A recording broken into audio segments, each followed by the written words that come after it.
Hello बच्चों, आइए इस प्रश्न को पढ़ते हैं। 20 किग्रा द्रव्यमान की एक वस्तु है जो कि 10 मीटर प्रति सेकंड के वेग से गतिशील है। 5 किग्रा की एक स्थिर वस्तु से टकराती है। बोले रहा है टक्कर के बाद ये दोनों वस्तुएं एक दूसरे से चिपक जाती हैं। तो गणना कीजिए संयुक्त द्रव्यमान किस वेग से गति करेगा। आइए इस प्रश्न की मुख्य अवधारणा की चर्चा करें। मुख्य अवधारणा अवधारणा देखिए, जब टक्कर के पश्चात वस्तुएं आपस में चिपक जाती हैं तो वो टक्कर कहलाती है अप्रत्यास्थ टक्कर। तो यहां लिख देते हैं अप्रत्यास्थ संघट्ट। अप्रत्यास्थ संघट्ट को समझते हैं। मान लीजिए दो पिंड है कुछ इस तरीके से, ये पहला पिंड है, ये दूसरा। इसका द्रव्यमान m1 है, इसका m2 है। ये u1 गति से इधर जा रहा है, ये u2 से। टक्कर के पश्चात वाली स्थिति अगर कुछ इस तरीके से है कि ये एक दूसरे से जुड़ गए, अर्थात एक निकाय बन गया यहाँ पे पूरा, जो कि एक उभयनिष्ठ चाल v से चल रहा है। और इसका द्रव्यमान मान लीजिए अब कितना हो जाएगा, m1 धन m2। प्रारंभ की जो गति ऊर्जा है वो ki है, अंतिम की गति ऊर्जा मान लीजिए kf है।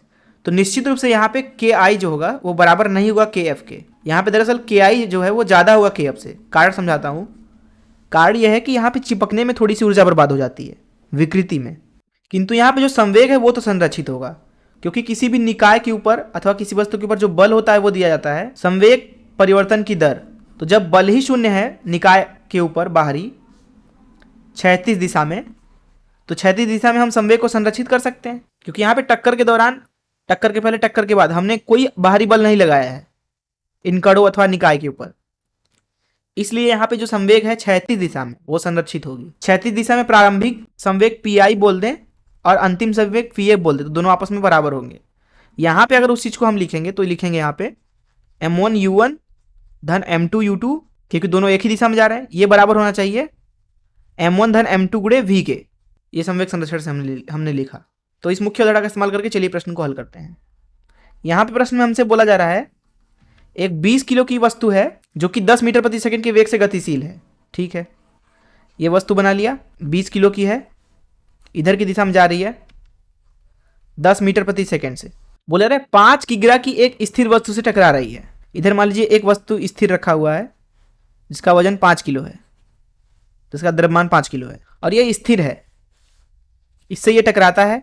टक्कर के पश्चात वाली स्थिति बताई जा रही है कि दोनों एक दूसरे से चिपक जाती हैं। तो यहाँ पे कुछ इस तरीके से मान लीजिए निकाय बना। अब जो ये पूरा निकाय बना है इसका अगर द्रव्यमान लिखें यहाँ पे तो हो जाएगा 25 किलो। और मान लीजिए ये v गति से आगे बढ़ने लगा, तो क्योंकि यहाँ पे कोई बाहरी बल नहीं लग रहा है क्षैतिज में, इसलिए क्षैतिज में संवेग को संरक्षित कर सकते हैं। प्रारंभिक जो संवेग होगा वो होगा 20 गुणे 10 अर्थात mv। वही जो अंतिम संवेग है वो है 25v। दोनों आपस में बराबर कर दिया, तो v का मान मिलेगा आपको 200 भागे 25, जो कि हो जाएगा 8 मीटर प्रति सेकेंड। और यही इस प्रश्न में पूछा जा रहा था कि किस वेग से संयुक्त द्रव्यमान जो है वो गति करेगा। तो वो v वेग से गति करेगा 8 मीटर प्रति सेकेंड से, उसका मान मिला है। मैं आशा करता हूं कि आपको इस प्रश्न का हल जरूर समझ में आया होगा। धन्यवाद।